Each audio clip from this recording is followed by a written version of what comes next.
Okay, today at a Big Tree Farm, I'm going to show you how to collect some maple syrup. Now, it can be any kind of maple, really, but the sugar maple has a higher sugar content in the sap, and if it's not a sugar maple, then you have to boil more of the water away.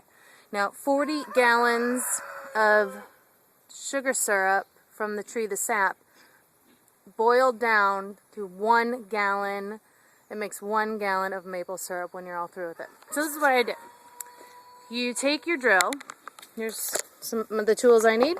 A drill with a bit and trusty hammer. And these are the splices I bought. Just a little piece of PVC connector joint from the hardware store. Take your drill and drill it in about a ½ inch or an inch or so into the tree. And then hammer in your splice so that it is tight. That way you don't have the sap dripping down the tree trunk instead of actually through the splice. So then what I do is I take a 2-liter, keep the cap on it. I take out my trusty pocket knife and I make a nice little hole there into the 2-liter.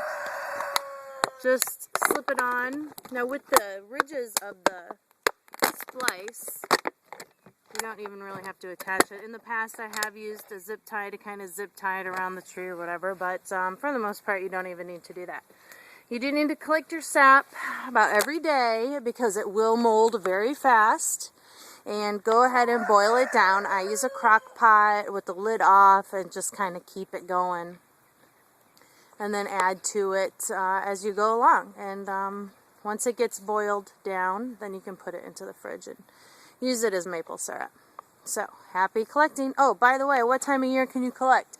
Well, the leaves have to be completely off of the tree. We don't want any leaves on the tree. The nighttime temperatures have to be down to freezing and the daytime temperatures above freezing. So it's a pretty short window of time that you have to be able to use them. Make sure you put them not right directly next to each other. Don't overload one tree. Try to get a tree that's at least 10 inches in diameter, and a good place to put it is right under a limb like that, but that was too high up for me. So, enjoy your sweet maple syrup.